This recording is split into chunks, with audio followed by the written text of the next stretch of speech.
Welcome to everyday cooking. இன்னும் எங்கள் சேனலுக்கு சப்ஸ்கிரைப் பண்ணாமல் இருக்கிறீங்களா? மறக்காமல் கிளிக் பண்ணுங்கள் சப்ஸ்கிரைப் பட்டனையும் பெல் ஐக்கானையும். எப்போது எங்களோட கனெக்டடாக இருங்க அண்ட் சப்ஸ்கிரிப்ஷன் ஃப்ரீ. இன்னைக்கு நம்ம மீதமான சாதத்துலேருந்து 5 வித்தியாசமான ரெசிபிஸ் பார்க்கலாம். இதில் நம்ம முதல்ல பார்க்க போகிறது மீதமான சாதத்தில் செஞ்ச பக்கோடா.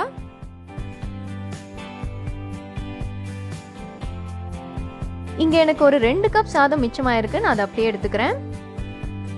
இதை இப்போ நல்லா மசிச்சுக்கலாம். இந்த மாதிரி உருளைக்கிழங்கு மசிக்கிறத வச்சு மசிச்சிங்கன்னா ரொம்ப ஈஸியாக இருக்கும். இதை மிக்சியில் மட்டும் போட்டுறாதீங்க. மிக்சியில் போட்டிங்கன்னா கொல கொலன்னு ஆகிடும். இதோ மசிச்ச சாதம் ரெடி. இதோட ஒரு சின்ன சைஸ் பெரிய வெங்காயத்தை குட்டி குட்டியாக நறுக்கி ஆட் பண்ணிடலாம்.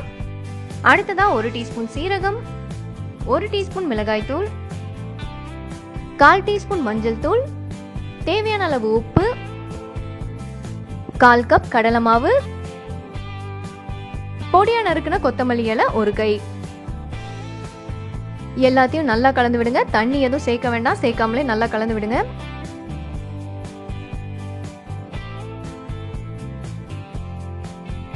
இந்த மாவு கொஞ்சம் ஒட்டுன மாதிரி தான் வரும், பட் பரவாயில்ல. இதோ மாவு ரெடி. இதை இப்ப சூடான எண்ணெயில கொஞ்சம் கொஞ்சமா பிச்சு போட்டு பொரிச்சிடுங்க.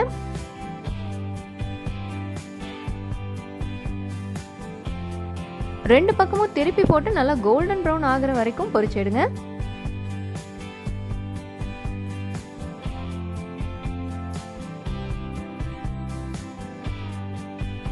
இதோ நம்ம பக்கோடா எல்லாம் நல்லா பொன்னிறம் ஆயிருச்சு. இதை வெளியே எடுத்துடலாம்.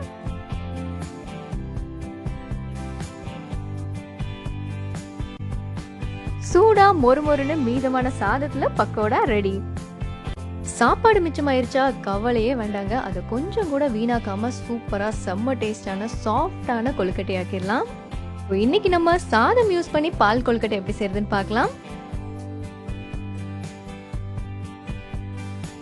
இதுக்கு நீங்க எவ்வளவு சாதம் வேணுமோ அவ்வளவு எடுத்துக்கோங்க. எனக்கு ஒரு 1.5 கப் மிச்சமாயிருக்கு. நான் அதை அப்படியே யூஸ் பண்ண போறேன். இது மிக்சியில போட்டு ஒரு சுத்தி எடுத்துக்கலாம். இதோ சாதத்தை அரைச்சாச்சு. இதை ஒரு பாத்திரத்துக்கு மாத்துங்க. சாதம் யூஸ்வலாக பிசையும் போது கொஞ்சம் ஒட்டும். ஸோ அதை அவாய்ட் பண்ணுறதுக்காக நான் 2 டீஸ்பூன் மைதா ஆட் பண்ணுறேன். மைதா அவாய்ட் பண்ணணும்னு நினைக்கிறவங்க அரிசி மாவு யூஸ் பண்ணிக்கோங்க.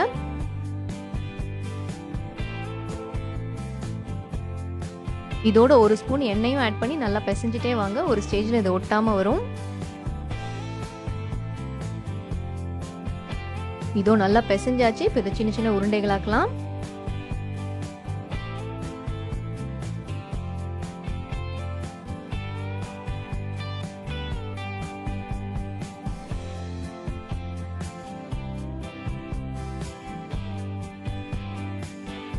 உருண்டைங்கள்லாம் ரெடி. இது ஒரு பக்கம் இருக்கட்டும். அடுத்ததா ஒரு பாத்திரத்துல 1 கப் அளவுக்கு தண்ணி ஆட் பண்ணுங்க. இதுல 1/2 கப் சர்க்கரை சேர்த்துக்கலாம். சர்க்கரை நல்லா கரையணும். இது கூடவே ஒரு பிஞ்ச் ஏலக்காய் தூளும் சேர்த்துக்கோங்க.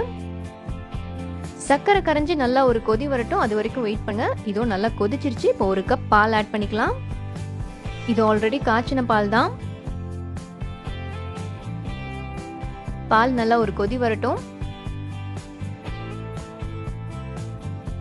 இதோ பாலும் ஓரளவுக்கு கொதிக்க ஆரம்பிச்சிருச்சு. இந்த ஸ்டேஜ்ல அப்படியே சிம்ல வைங்க. சிம்ல வச்சுட்டு நம்ம செஞ்சு வச்சிருக்கிற அந்த உருண்டைகளை ஒன்னொன்னா இதுல போடுங்க.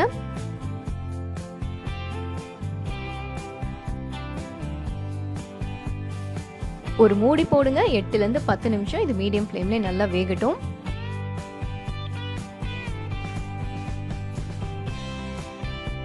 இதோ உருண்டையெல்லாம் நல்லா வெந்துருச்சு.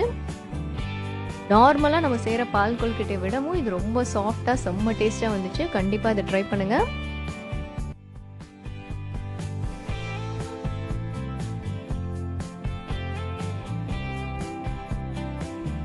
அடுத்ததா பார்க்கலாம் மீதமான சாதத்துல தோசை. எனக்கு இன்னைக்கு 1 கப் அளவுக்கு சாதம் மிச்சமாயிருச்சு. நான் அதை அப்படியே எடுத்துக்கிறேன். எவ்வளோ சாதம் எடுத்தீங்களோ அதுக்கு 1/4 பங்கு அரிசி மாவு, 1/4 பங்கு தயிர். இதோட தேவையான அளவு உப்பு சேர்த்து நல்லா மைய அரைச்சிக்கோங்க. முதல்ல ஒரு ரவுண்ட் அரைச்சிட்டு அதுக்கப்புறம் தண்ணி சேருங்க. அப்பதான் நல்லா மைய அரைக்கும். இப்போ அளவா தண்ணி சேர்த்து தோசை மாவு பதத்துக்கு நல்லா அரைச்சிடுங்க.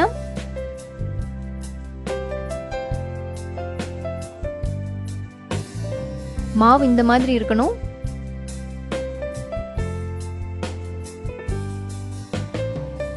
இதோட கொஞ்சமா ரவை சேர்த்துக்கலாம். ஒரு 2 பெரிய ஸ்பூன் ரவை ஆட் பண்ணுங்க.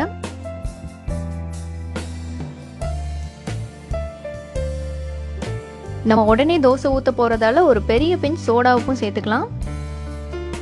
இதை நல்லா கலந்து விடுங்க. எப்பயுமே சோடா உப்பு ஆட் பண்ணிங்கன்னா ஒரு 5-10 நிமிஷம் வச்சுட்டு அதுக்கப்புறம் தோசை ஊற்றுங்க. அப்போ தான் நல்லா வரும். இதோ மாவு ரெடி. இந்த மாதிரி இருக்கணும். நம்ம இங்கே சாதத்தை அரைச்சிருக்கோம். ஸோ கண்டிப்பாக மாவில் கொஞ்சம் வலுவலுப்பு இருக்கும். ஊற்றும் போது பார்த்து ஊற்றுங்க. ரொம்ப அழுத்தி தேய்க்காதீங்க. அப்படியே மேலாப்பில் உங்களால் எவ்வளோ தூரம் தேய்க்க முடியுமோ அவ்வளோ தூரம் தேய்ங்க போதும். தேவையான அளவு எண்ணெய் ஊற்றிக்கோங்க. மூடி போட்டு ஒரு பக்கம் வேக விடலாம்.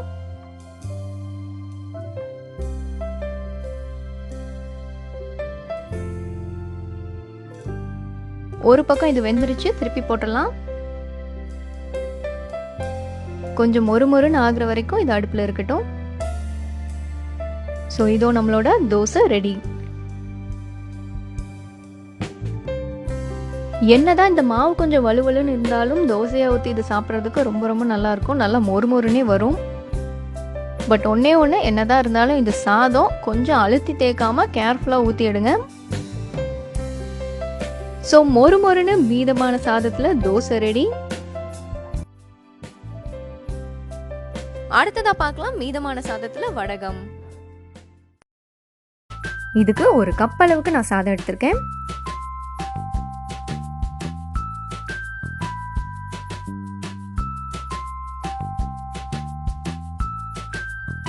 இதோட 1 டீஸ்பூன் அளவுக்கு சீரகம், 1 டீஸ்பூன் மிளகாய்த்தூள் அண்ட் தேவையான அளவு உப்பு. இதை இப்போ நல்லா ஸ்மூத்தாக அரைச்சி எடுத்துக்கலாம்.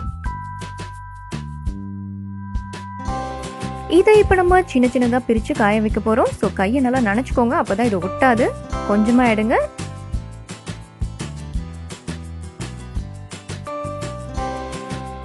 சின்ன சின்ன உருண்டைகளாக பிளேட்டில் எடுக்குங்க. இதுக்கு நம்ம வைக்கிறது தான் ஷேப். உங்களுக்கு எந்த ஷேப் வருதோ அந்த ஷேப்பில் வைங்க.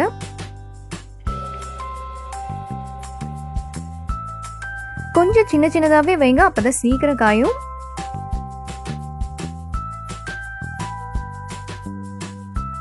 இதோ சூப்பராக அடிக்காச்சு. இதை முடிஞ்ச அளவுக்கு வெயிலில் காய வைங்க. அண்ட் வெயிலில் வைக்கிறதுக்கு சான்ஸே இல்லை அப்படிங்கிறவங்க ஃபேனு கீழே காய வச்சுக்கலாம். இதோ இங்கே சூப்பராக காஞ்சிருச்சு. வாங்க அடுத்ததாக இதை பொரிச்சிடலாம்.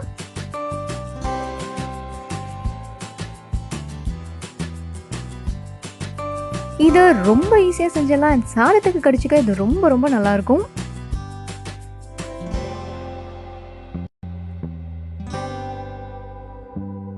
இதை ரெடி பண்ணும்போது எல்லாரும் நினைக்கிற ஒரு விஷயம், இதை எங்கே போய் வெயில் தேடி காய வைக்கிறது அப்படிங்கிறது தான். பட் நான் கூட இங்கே வெயிலில் காய வைக்கல, ஃபேனு கீழே தான் காய வச்சுருக்கேன். எப்போயாச்சும் வெயில் வீட்டுக்குள்ளே வந்தால் மட்டும்தான் அதை கொஞ்சம் நேரம் நான் வெயில் எடுத்து வச்சுருக்கேன். அதுக்கே அது நல்லா சூப்பராக காஞ்சிச்சு. ஸோ தைரியமாக நீங்களும் ட்ரை பண்ணலாம். அடுத்தது பார்க்கலாம் மீதமான சாதத்துல கட்லெட். அதுக்கு வேக வச்ச சாதம் ஒரு 1.5 கப், 2 இல்லைனா 3 வேக வைத்த உருளைக்கிழங்கு, 1/2 கப் பெரிய வெங்காயம் நறுக்குனது, 2 இல்லைனா 3 பச்சை மிளகாய் நறுக்குனது, 1/2 டீஸ்பூன் மிளகாய் தூள், 1/2 டீஸ்பூன் மஞ்சள் தூள், உப்பு தேவையான அளவு சேர்த்துக்கோங்க, இஞ்சி ஒரு சின்ன துண்டு நறுக்குனது, கரம் மசாலா ஒரு 1/2 டீஸ்பூன், கார்ன்ஃப்ளவர் மாவு 2 டேபிள் ஸ்பூன் சேர்த்துக்கோங்க.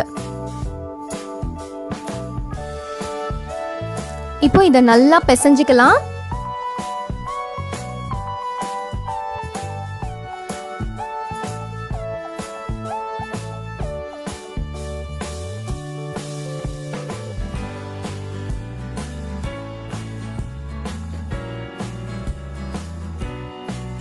இது மசிய இப்போ பிசைஞ்சாச்சு. இதோட ஒரு 1/2 டீஸ்பூன் சீரகம் சேர்த்துக்கோங்க. கொஞ்சம் நல்லா பொடியா நறுக்குன கொத்தமல்லி இதையும் சேர்த்து இப்போ நல்லா பிசைய போறோம்.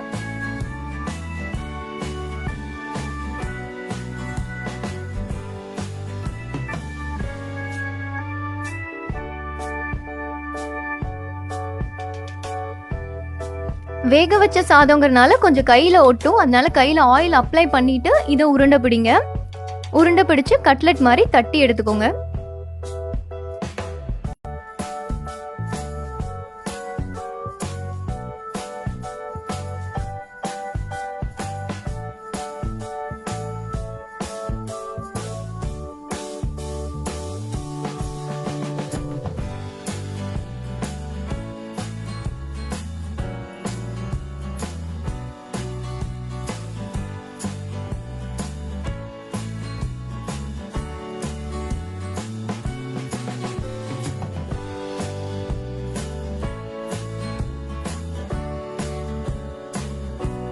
இப்போ இது ரெடி ஆயிருச்சு.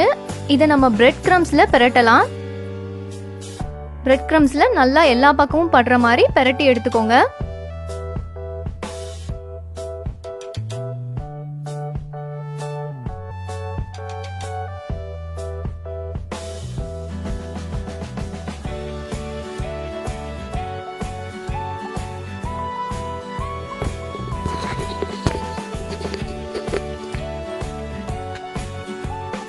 இப்போ இது ஃப்ரை பண்ண ரெடி ஆயிடுச்சு.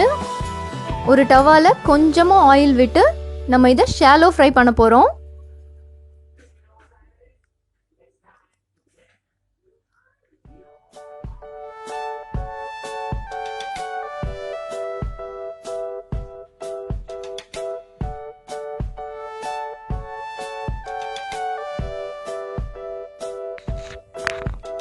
இது ஒரு பக்கம் நல்லா ப்ரௌன் ஆயிடுச்சு. இப்போ நம்ம இதை திருப்பி போட்டுடலாம். ரெண்டு பக்கமும் நல்லா ப்ரௌனாக கோல்டன் ப்ரௌனாக கிறிஸ்பியாக ஆகணும், அது வரைக்கும் ஃப்ரை பண்ணுங்க.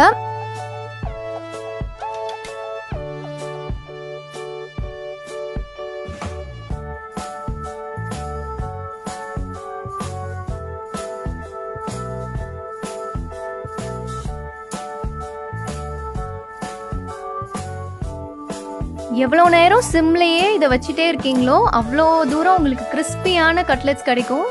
சிம்லேயே போட்டு கொஞ்ச நேரம் அப்படியே விடுங்க. நான்ஸ்டிக்காக இருந்தால் ஒட்டவும் செய்யாது. ஸோ சிம்லேயே போட்டு நீங்கள் அப்படியே விட்டிங்கன்னா அது இன்னுமே கிறிஸ்பி ஆகிட்டே இருக்கும். இதோ பாருங்கள், நல்லா கிறிஸ்பி ஆயிடுச்சு. இந்த ஸ்டேஜில் இதை எடுத்துடலாம்.